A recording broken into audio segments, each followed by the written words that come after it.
अब मैं जिस कवि को बुला रहा हूं वो 14 फरवरी का कवि है, वैलेंटाइन का कवि है। आप यहां पर जितनी भी छात्राएं बैठी हैं, लड़कियां बैठी हैं, वो एक काम करें, ताली बजाने का तरीका बता रहा हूं, वो अपना दाहिना हाथ ऊपर उठाए यूं, और यहां जो आपका एक्स है ना, एक्स, एक बार उसका फोटो लाओ, देखो, पर दूसरा हाथ कहेगा बजा ताली, करके देखो। और ये जो छात्र हैं, लड़के हैं, ये भी तो कुछ करेंगे। ये बायां हाथ ऊपर उठाए और उस लड़के का फोटो लाओ जिसने आपका ब्रेकअप करवाया था, फिर मिलकर ताली बजा दो, एक बार आनंद आ जाएगा।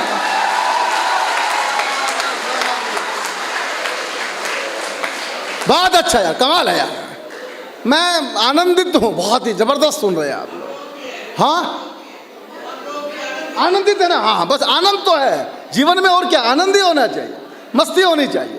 मैं मस्ती के कवि को बुलाना चाहता हूं। वो एक अंतर्राष्ट्रीय कवि हैं, वो एक टीवी कलाकार हैं और मिमिक्री आर्टिस्ट हैं, और उसने ना जाने कितने वर्षों तक रामलीला के अंदर लक्ष्मण का रोल किया है।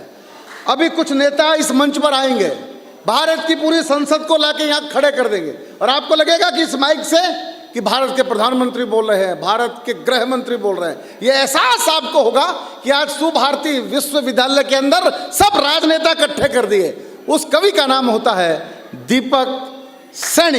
एक बार तालियां बजा दीजिए दीपक सैनी। शुक्रिया आपका, सभी को नमस्कार, प्रणाम। आवाज़ ठीक आ रही है पीछे? मुझे बताया कि 14 फरवरी का कवि हूँ, ऐसा बिल्कुल भी नहीं है सर। ये सब बहुत बड़े बड़े कवि हैं मंच के, मैं मंच का सबसे छोटा कवि हूँ, एकमात्र कुंवारा कवि हूँ इस मंच का। मेरा कविताओं में केवल इतना योगदान है जितना हमारी क्रिकेट टीम में अनुष्का शर्मा का।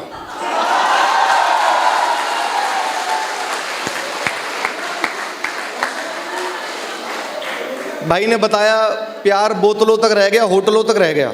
सर मैं दिल्ली से आया हूँ, हमारे यहाँ तो होटलों की भी जरूरत नहीं पड़ती।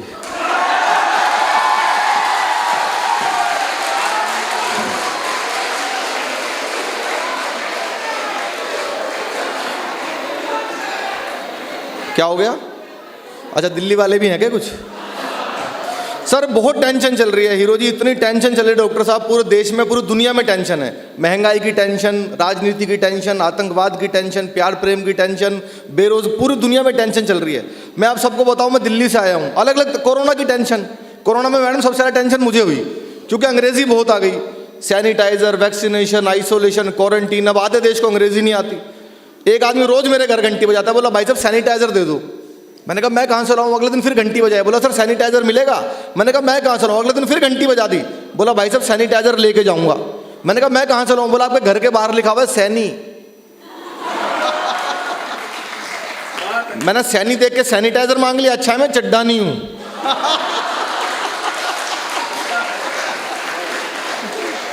और ये तो और भी अच्छा, राघव चड्ढा नहीं हूं। आवाज मंच पे गूंज रही है, आगे तो आवाज ठीक। सर मैं दिल्ली से आया हूं, कितनी भी पूरी दुनिया में टेंशन चल रही है। यूक्रेन और रशिया का युद्ध चल रहा है। अर्जुन जी वीर रस के हमारे देश के सबसे बड़े कवियों में हैं। अर्जुन जी ने कहा भाई देश में क्या करें, हमारा तो रशिया भी दोस्त है, यूक्रेन भी दोस्त है, क्या करना चाहिए भारत को, अब हम किसका सपोर्ट करें? मैंने कहा बहुत सिंपल है सर, यूक्रेन को कुछ नहीं करना, अपनी तोप के अंदर पतंजलि का शैम्पू डाल के फायर कर देना चाहिए। बोले इससे क्या होगा? मैंने कहा रूसी भाग जाएगी। भाई लड़ाई तो रूसी से चल रही है ना, कितनी भी टेंशन हो जाए। मैं आप सर, कोरोना ने सबसे ज़्यादा टेंशन दिया मैडम। मैं चाइना गया था 2019 में, फिल्म फेस्टिवल में परफॉर्म किया था मैंने। सबसे ज़्यादा टेंशन चाइना ने दी है पूरी दुनिया को कोरोना की। अजीब ही लोग हैं वहाँ चाइना के, हमारे बौद्ध भिक्षुक जी बैठे हो तो सब जानते हैं, चाइना में बौद्धिस्ट भी बहुत रहते हैं।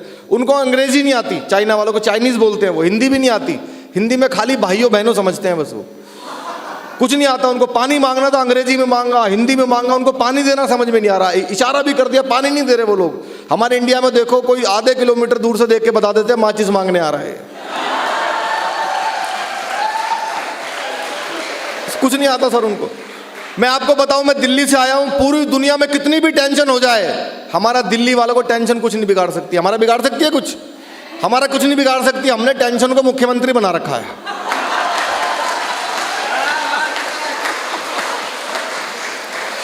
भाई साहब टेंशन ही है वो सुबह किस बात पर नाराज हो जाए उनके बच्चों को नहीं पता।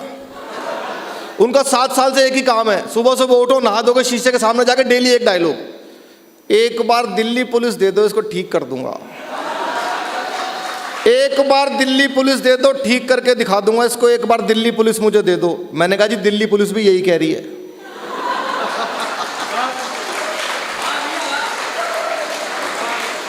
एक बार दे दो बस। देखो बीमारियां खत्म होती है, अब हमारे वैज्ञानिकों ने मेहनत की, वैक्सीन बनाई कोरोना की, आप सब ने, स्वास्थ्य कर्मियों ने, डॉक्टर्स ने मेहनत की, तो बीमारी दूर हो रही है। हमारे केजरीवाल जी ने पूरी दिल्ली से डेंगू खत्म कर दिया। पता है कैसे खत्म किया? पूरी दिल्ली में बड़े बड़े होर्डिंग लगवाए सर, चौराहे चौराहे पे, वो उस पर लिखवाया डेंगू का मच्छर साफ पानी में भी पनप सकता है, नीचे उनका फोटो। वो मच्छर दोबारा आने की हिम्मत नहीं कर रहा।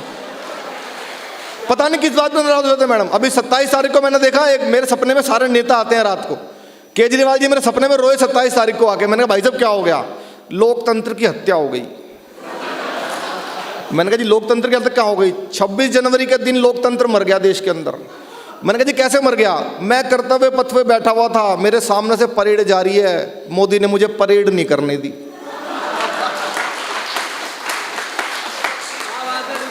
मैं दिल्ली का बेटा हूं, अगर मैं थोड़ा सा टैंक चला लेता तो क्या बिगड़ जाता? टैंक चलाना चाहता हूं। सर वो किसी भी बात पर नाराज हो जाते हैं। हमारे देश में सबसे ज़्यादा टेंशन नेताओं ने दी हुई है। आज आपने 4 कवियों को बुलाया, अच्छा कोई कवित्री नहीं बुलाई आपने। कवित्री होती है ना मैडम मंच पे, तो मैं तो ऐसा लगता हूँ जैसे सानिया मिर्जा के बगल में मलिंगा बैठा हो।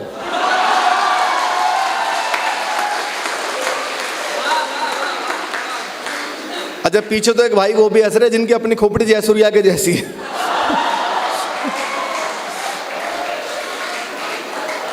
टेंशन है, कोई टेंशन नहीं है, इतने मस्ती में आप लोग बैठे हैं, पीछे तक कुर्सियां बिछी हुई हैं, सोफे तो इसलिए लगवाने पड़े क्योंकि हिरोहितो जी को भी आना था, वरना तो। और सर मैंने जितने भी फ्रंट रो होते हैं ना सर, वहाँ डीन बैठते हैं, प्रिंसिपल सर बैठते हैं, प्रोफेसर्स बैठते हैं, डॉक्टर्स बैठते हैं, पूरी फैकल्टी कॉलेजेस की बैठती है। वो कभी खुल के हंसते नहीं है किसी प्रोग्राम में, लेकिन आज एक बार आप फ्रंट रो में जितने हमारे बैठे हैं, एक बार उनके लिए तालियां बजाइए। पूरी फैकल्टी जितनी यहाँ पर बैठी है पूरा आनंद ले रही है। डॉक्टर हिरोहितो सर है, मैडम है, सब। वरना हम जितने फ्रंट रो में बैठते हैं कभी हंसते नहीं है वो, उनके अंदर नेचुरल प्रोटोकॉल आ जाता है। वो एक विशेष मुद्रा बना के बैठते हैं कि अगर हम हंसे तो पीछे वालों में और हम में कोई फर्क नहीं रह जाएगा, तो हंसना नहीं है, उनसे अलग दिखना है। और जब उनको मैक्सिमम हंसी आती है वो सिर्फ इतना हंसते हैं वेल। पर यहाँ तो तालियां भी बजा रहे हैं, आप लोग खुल के हंस भी रहे हैं, तो मैं बहुत बधाई देता हूँ डॉक्टर साहब को। आपने एक विशेष इतना आयोजन कराया सर कौरवी भाषा का, क्योंकि हम लोग बोलते थे खड़ी बोली, अब आज से ये कौरवी भाषा के नाम से जाना जाएगा और उसका श्रेय सर आपको जाएगा। एक बार तालियां इस महोत्सव के लिए हो जाएं, बड़ी मेहनत लगती है कोई कार्यक्रम खड़ा करने में।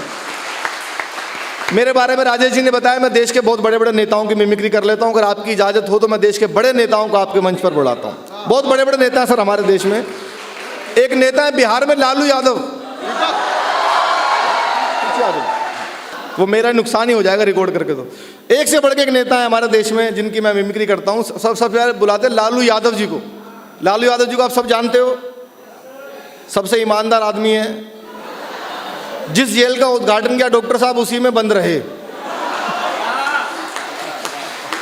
लालू जी का अपना स्टाइल है भाषण देने का। आपको लगे लालू जी आपके यूनिवर्सिटी में आ गए तो मुझे लालू जी एक बार भाषण दे रहे थे, सामने आप जैसे इंटेलिजेंट बच्चे बैठे थे। लालू जी ने 1 घंटे भाषण दिया, लड़का उठा एक लाइन में लालू जी को निपटा दिया। लालू जी जैसी माइक पे आए,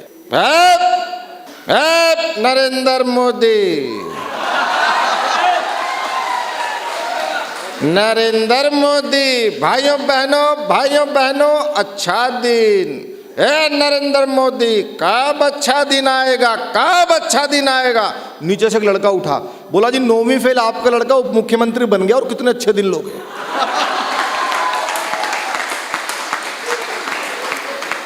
और कितने अच्छे दिन लोगे। एक नेता है क्या थे, नवजोत सिंह सिद्धू। हाँ थे ही वो तो। मैं लाफ्टर चैलेंज 3 में सबसे यंग पार्टिसिपेंट था। हम लोगों को माइक ले जाकर रखना होता तो सिद्धू जी को हंसना होता था, पर वो हमसे पहले ही शुरू हो जाते थे। और आपने सिद्धू जी का भाषण सुना है, एक बार अगर वो बोलना शुरू कर दें, या तो भगवान रुकवा सकता है या इमरान रुकवा सकता है। एक नया लड़का है, उसने जैसे ले जाके माइक रखा, गुरु मैं कहता हूं तुझ में वो बात है, तू ही है जो सागर को नदी, दशक को सदी बना देगा। माय डियर फ्रेंड, तुझमें वो कला है, नदियां नाले गागर सागर बादल बादल। बंदा डर गया, बोला जी माफ करो, मैं तो माइक टेस्ट करने आया था।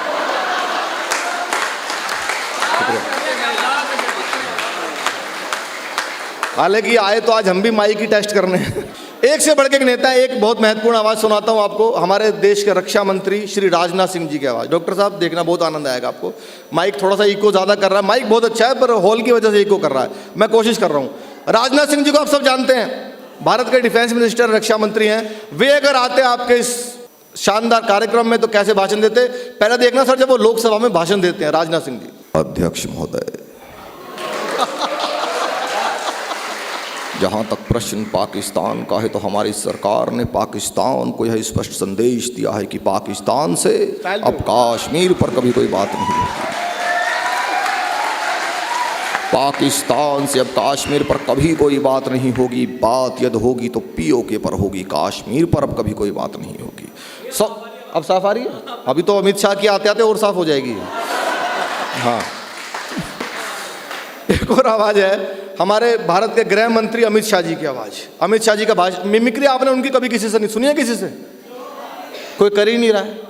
अच्छा, कर भी रहा होगा तो कर नहीं पा रहा होगा, पर मैं करता हूं। मेरे बहुत पसंदीदा नेता है। मेरा एक शो आता है कहने भी दो यारों, गुड न्यूज टुडे, जो आज तक का चैनल है, उस पर आता है शनिवार इतवार को। मैडम मैं हर हफ्ते करता हूँ। अमित शाह जी आते हैं, अगर सबसे पहले देखना वो रैलियों में भाषण कैसे देते हैं सर। अभी यूपी में भी इलेक्शन था, उन्होंने बहुत सारी रैलियां की। आपको लगे वो रैलियों में एग्जैक्ट ऐसे बोलते हैं, फिर वो यहाँ के क्या बोलते हैं मैं बताता हूँ। देखिए ये राहुल बाबा कहते हैं इनको विकास दिखाई नहीं देता है। राहुल बाबा, आपको कभी विकास दिखाई नहीं देगा भाई, आपकी आंखों पर तो इटालियन चश्मा चढ़ा हुआ है।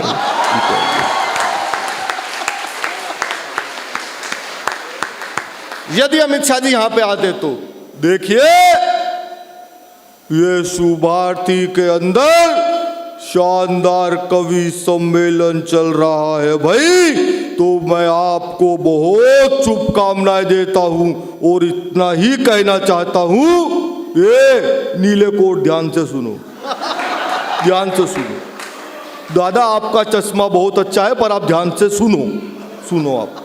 मैं आपको शुभकामनाएं देता हूं और इतना ही कहता हूं कि जो भी लोग तालियां नहीं बजाते हैं उसको हम देखेंगे।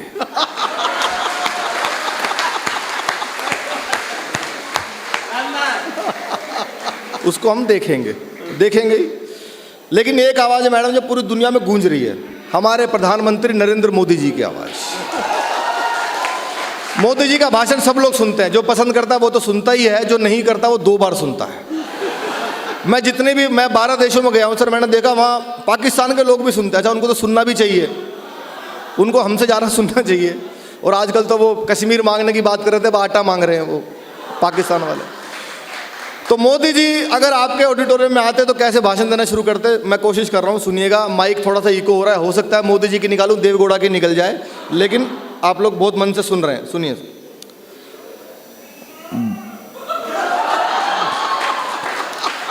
भाइयों बहनों, मेरे देश में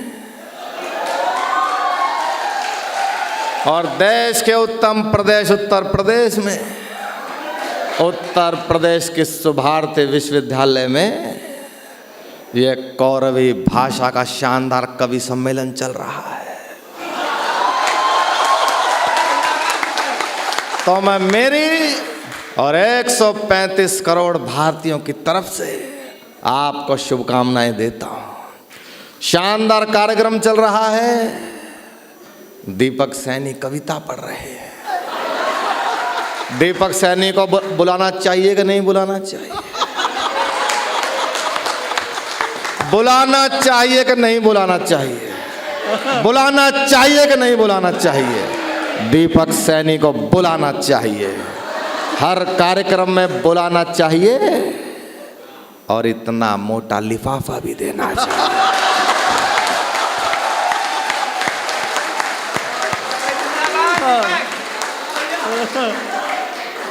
डॉक्टर साहब ज्यादा मोटा हो गया क्या? ये 10 की गड्डी है, टेंशन मत। अभी सर मोदी जी मेरे पिछले दिनों सपने में आए थे। आपने घटना सुनी होगी पिछले दिनों उत्तर प्रदेश की, यूपी, हरियाणा, दिल्ली की एक बहुत बड़ी घटना थी कि सारी महिलाओं को चोटियां काट के ले गया कोई। पता है ना मैम आपको, न्यूज में आया था चोटी कटवा गैंग। आज तक नहीं पता वो किसने काटी। कई तो रिपोर्टर्स की कट गई जो वहाँ रिपोर्टिंग करवाने गई, पर ये नहीं पता काटी किसने। मोदी जी मेरे सपने में आए। मैंने कहा भाई साहब सबकी चोटियां कट रही है, और हमारे मुख्यमंत्री केजरीवाल जी वो भी आए पीछे पीछे। दोनों से पूछा भाई साहब सबकी चोटियां कौन काट रहा है, दोनों का रिएक्शन देखना। पहले मोदी जी ने भाषण देना शुरू किया।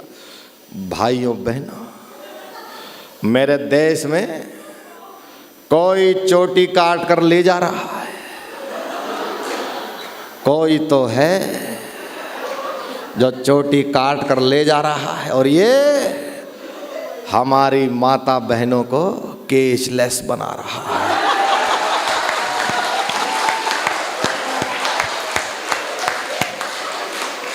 और जो लोग चोटियां काट रहे हैं, मैं उनसे भी कहना चाहता हूं, अगर काट ना हो तो गरीबी को काटिए, काट ना हो तो बेरोजगारी को काटिए, और चोटी ही काटनी हो ना तो उनकी काटो जो पार्लर में कटवाते हैं।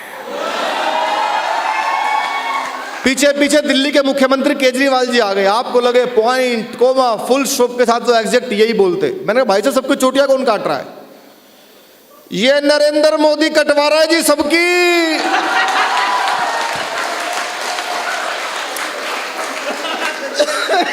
ये सारी चोटी नरेंद्र मोदी कटवा रहा है, देश में कोई नहीं कटवा रहा। इनके सारे मंत्री गंजे हैं।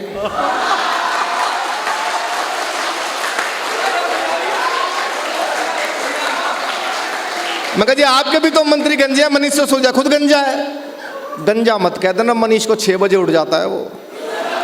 गंजा मत कह देना मनीष को, लोकपाल मांगते मांगते सर का त्रिपाल उड़ गया। सबका अपना अपना अंदाज है। बहुत सारे नेता हैं। एक और नेता सर याद आ गए मुझे, मिमिक्री के सबसे योग्य पात्र। उनकी ना करूं तो फिर पूरा होगा नहीं, यज्ञ में आहुति नहीं डलेगी पूरी। हमारे बड़े भाई श्री राहुल गांधी जी। दीपक दीपक पहले राकेश टिकैत की कर। हाँ, राकेश टिकैत की भी करता हूँ। हाँ देखो हमारे इस कुरु प्रदेश का वो बड़ा हीरो है। हाँ, वो एंड में करूँगा ना, उसका होना चाहिए। हाँ। उसकी होनी चाहिए। आपने राहुल गांधी का भाषण सुना होगा? सुना है? क्यों सुना है जी? नहीं सुना? सौभाग्यशाली हैं आप। हमारा किसी पार्टी से कोई लेना देना नहीं। राहुल गांधी जी की अभी यात्रा भी चली। राहुल जी अगर आते इस माइक पे कैसे भाषण देते सुनना सर, आपको लगे कि वो आ गए हो, तो वो बिल्कुल ऐसे ही बोलते हैं। यहाँ पे आके बधाई कैसे देते वो, देखिए भैया,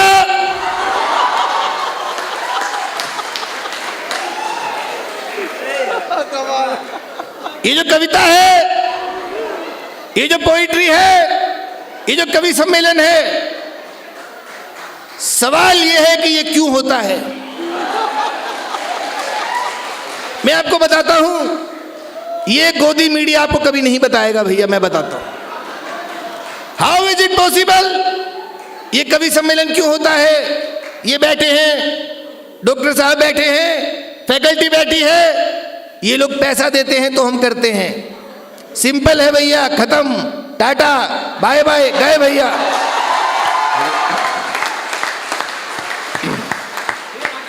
हाँ करता हूँ। राकेश टिकैत जी की भी करता हूँ, उससे पहले तो बहुत सारे निपटाऊंगा अभी। एक और मुझे याद आ गए, हमारे दिल्ली के सांसद भी हैं, मेरे मित्र भी हैं, मनोज तिवारी जी। मनोज तिवारी जी सर आते अगर यहाँ पे कैसे शुभकामनाएं देते।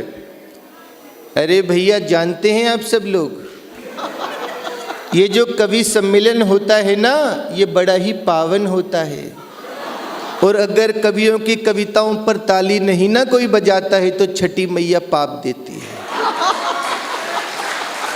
तो ऐसा झूम के ताली बजाना है कि कवियों को भी लगना चाहिए कि वो सिर्फ पैसों के लिए नहीं आए हैं, ऐसों के लिए आए हैं। एक बार बार पीछे से याद दिला रहे हैं भाई हमारे, एक मैंने मिमिक्री की थी जो 1.5 साल पहले बहुत वायरल हुई थी, राकेश टिकैत जी की आवाज़।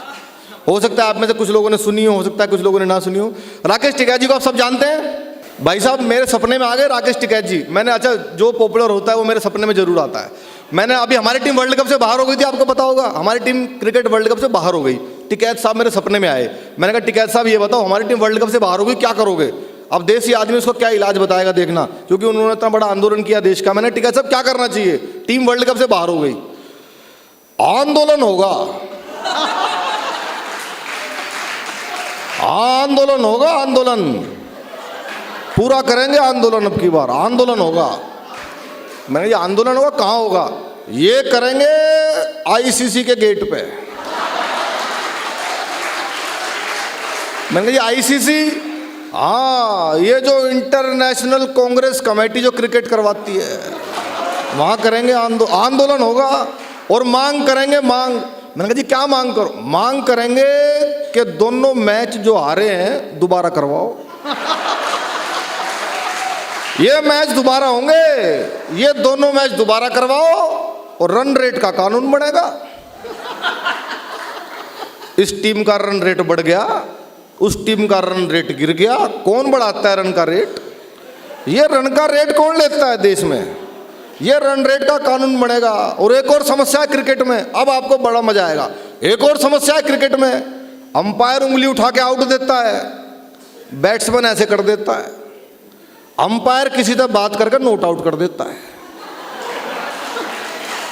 ये कौन है बीच में अंपायर से जिसकी बात होती है, ये उसकी जांच होगी कौन बात करता है अंपायर से। आंदोलन होगा, पिच पे बैठेंगे और विकेट के बजाय गन्ने गड़ेंगे मारे।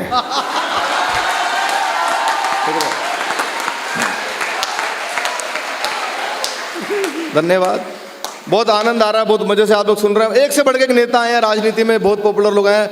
मैम राजनीति ने तो टेंशन दी हुई है नेताओं ने, लेकिन हमारे देश में कुछ लोग ऐसे, भाई यूपी भाई में मैंने नया घर बनवाया है, दीपक देखो दीपक, यूपी में आए हो ये तो करना पड़ेगा। हाँ हमने अभी नया घर बनवाया सर, और वहाँ बुलडोजर भी जाता है, जा सकता है। करता हूँ मैं, करूँगा जरूर, बिल्कुल करूँगा। योगी जी का हमारा पूरा सपोर्ट भी रहा है, बहुत पॉपुलर है। मैंने कभी की नहीं है, लेकिन अगर आप लोग प्रेरणा दे रहे हो तो हो सकता है आपकी प्रेरणा से ही निकल जाए। कभी की नहीं है, और लेकिन मुझे ये नहीं पता था कि ऐसे माइक पर निकालनी पड़ेगी, पर हो रहा है। अब इको गूंज रही है, और कोई बात नहीं, मैं कोशिश कर रहा हूँ। उत्तर प्रदेश के अंदर भगवान श्री राम का भव्य मंदिर बन रहा है। आज उत्तर प्रदेश में किसी गुंडे व माफिया की हैसियत नहीं है कि सड़कों पर सर उठा करके भी चल सके, धमकी तो बहुत दूर की बात है। थैंक यू, कोशिश की है पहली बार, कुछ गलती होगी हो तो क्षमा कर देना। बहुत सारे नेता हैं सर, लेकिन नेताओं ने टेंशन दे रखी है देश में, लेकिन कुछ लोग ऐसे भी आए जिन्होंने नेताओं जी राजेश जी की मैं इन सारे कवियों की भी करता हूँ, अगली बार मोटे लिफाफे पे करूँगा, सस्ते में नहीं लूटूंगा। अर्जुन जी की भी करूँगा, ये मोहित जी की, सबकी करूँगा। लेकिन सर कुछ लोग ऐसे भी आए जिन्होंने नेताओं को टेंशन दी, जैसे बाबा रामदेव। बाबा ने बहुत टेंशन दी नेताओं को, अभी तक दे रहे हैं। एक बार बाबा ने सर दिल्ली में डॉक्टर साहब ऐसे मंच बनाया था, सबको योग सिखा रहे थे, अचानक बाबा की एक आंख फड़कने लगी। बाबा योग सिखा रहे, करने से होता है, करो योग करो। किसी ने कहा बाबा आपकी आंख में कुछ प्रॉब्लम है क्या, नीचे बैठ जा, कपाल भाती कर रही है।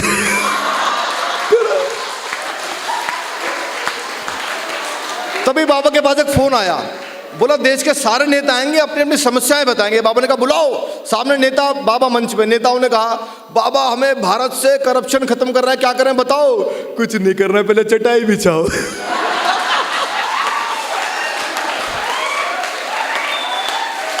अब अपना पेट धीरे धीरे अंदर करो, खींचो अंदर करो। एक ने कहा अब धीरे धीरे बाहर करो।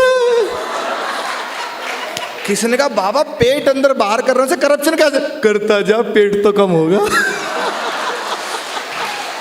बाबा ने अनुलोम विलोम कपाल भांति प्राणायाम खूब करवाए। एक दिन अचानक उठे, बाहर निकल के देखो करप्शन खत्म हो गया। किसी ने कहा बाबा कैसे हो गया, अरे बावड़े तुम सारे यहां बंद हो, फैलाएगा कौन।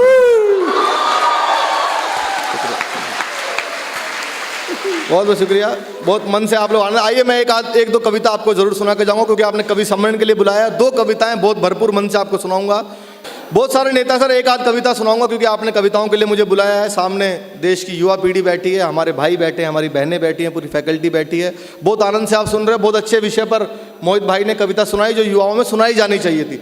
एक ऐसे विषय पर मैम मैं सुनाता हूँ आपको, जिस विषय पर आपने बहुत कम कविताएं सुनी होंगी, लेकिन मुझे लगता है यूथ के सामने वो सुनानी चाहिए। वो विषय है इलेक्ट्रॉनिक मीडिया। इलेक्ट्रॉनिक मीडिया पर आपने कभी किसी से व्यंग नहीं सुना होगा। मैं हर हफ्ते शो करता हूँ और अभी होली पे लगातार आपको सारे चैनल्स पर दिखाई दूंगा, लेकिन कवि का काम वही होता है, जो दिखता है वो लिखता है। और कवि सम्मेलन की परंपरा तब से है जब इलेक्ट्रॉनिक मीडिया तो छोड़ दो, पहला अखबार भी दुनिया में छपा नहीं था, तब से कवि सम्मेलन, तब से कविता की और कवि सम्मेलन की परंपरा है। तो मैं एक कविता सुनाता हूँ कि हमारा इलेक्ट्रॉनिक मीडिया, एक कोई घटना घट जाए बस, उसके बाद इलेक्ट्रॉनिक मीडिया रगड़ता रहता है, अलग अलग चैनल्स उसको अलग तरीके से बेचते रहते हैं। तो इलेक्ट्रॉनिक मीडिया में अगर आपको लगे कि ऐसा होता है तो आपकी तालियां मुझे ऑक्सीजन देंगी, मैं ऐसी और कविताएं लिखूंगा। इसके बाद एक कविता सुनाऊं, 2 कविताएं सुनाकर अपना स्थान लूंगा। पहली कविता सुनना सर इलेक्ट्रॉनिक मीडिया पर। दिल्ली में रसोई घर में खाना बना रही महिला पर किसी ने कई बार बेलन से प्रहार किया और महिला को मृत्यु के घाट उतार दिया। यह घटना है, अपराध है, कहीं भी हो सकता है, लेकिन चैनल वाले कैसे अपने अपने पैकेज में इसको बेच रहे हैं, इसका आप आनंद भी लेना और तालियों से आशीर्वाद भी देना।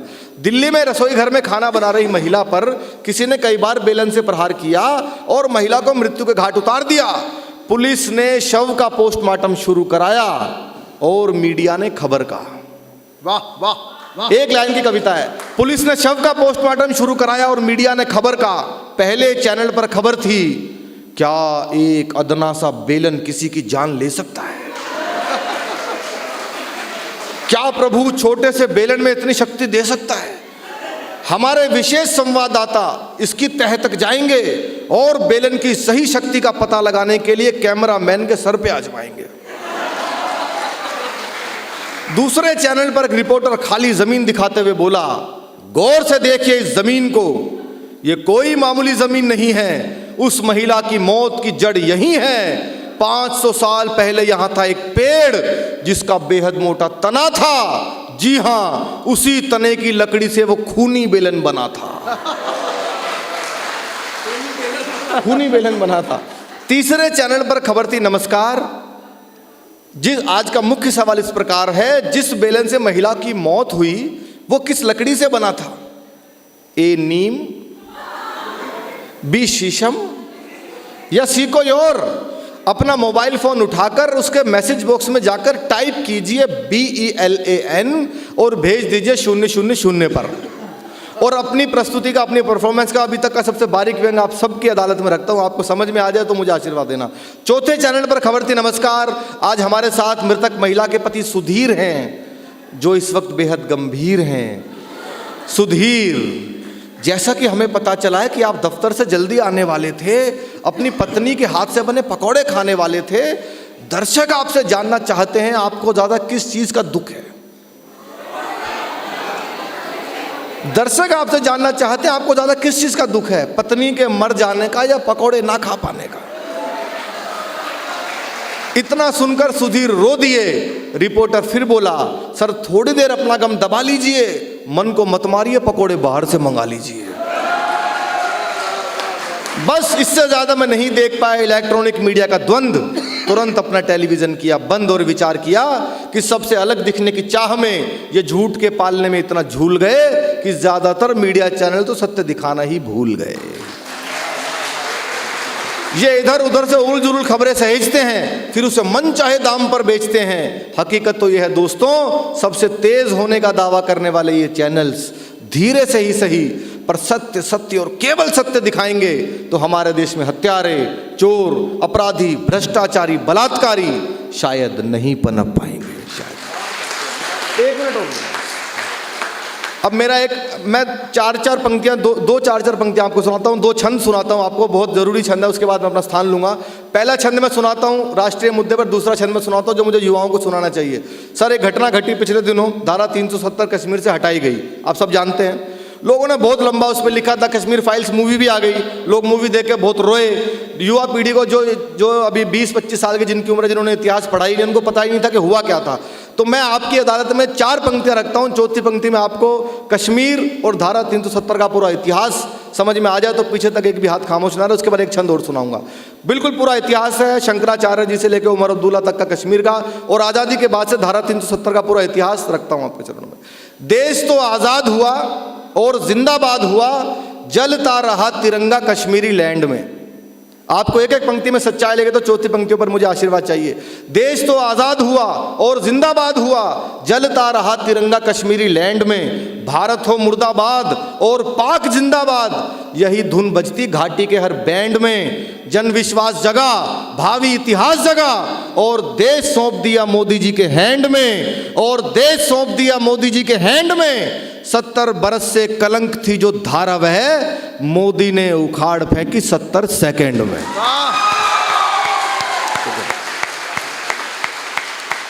धन्यवाद।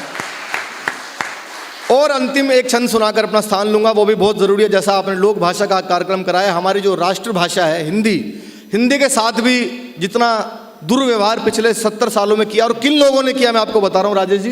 अंतिम पंक्तियाँ सुनाकर मैं अपना स्थान लेता हूँ। हिंदी के साथ मैं, क्योंकि मैं न्यूज़ चैनल में जाता हूँ, मुझे पता है हमारे सर बड़े बड़े पत्रकार जिनका करोड़ों रुपए का पैकेज है, जो करोड़ों रुपए कमाते हैं हिंदी से, वो स्टूडियो से बाहर निकलते हैं अंग्रेजी बोलने लग जाते हैं। अभिषेक बच्चन जिनके पिताजी हिंदी फिल्मों के महानायक और जिनके दादा हिंदी कविता के महाकवि हैं, वो अंग्रेजी में इंटरव्यू देता है हिंदी चैनल के ऊपर। उसको ये नहीं पता कि मेरे पिताजी और मेरे दादाजी ने हिंदी से सब कुछ कमाया है। तो मैं अंतिम 4 पंक्तियाँ यूथ जो कि रील्स में और गालियों वाली कॉमेडी में भटका हुआ है, मैं उसको सही दिशा में लेके आना चाहता हूं। आपको लगे कि चौथी पंक्ति में हमारा ऐसा हुआ है, तो इस आवाज को भी कहीं ना कहीं जब भी मौका मिले आप उठाया कीजिए, सुनिएगा। अंग्रेजी में बजाते ताल पीटते हैं थाल, हर बात अंग्रेजी में ही जमा रहे हैं। क्या हो रहा है हमारे देश में? अंग्रेजी में बजाते ताल पीटते हैं, अंग्रेजी में बजाते ताल पीटते हैं थाल, हर बात अंग्रेजी में ही जमा रहे हैं। धन्यवाद और याचना भी अंग्रेजी में ही, क्षमा तक अंग्रेजी में ही थमा रहे हैं, क्षमा तक अंग्रेजी में ही थमा रहे हैं। हाय बाय होती सारा दिन अंग्रेजी में ही, बचपन अंग्रेजी में ही समा रहे हैं, बचपन अंग्रेजी में ही समा रहे हैं। और हिंदी से किया है विश्वासघात उन्होंने ही, रोजी रोटी यहाँ हिंदी से जो कमा रहे हैं। बहुत बहुत शुक्रिया आपका, धन्यवाद।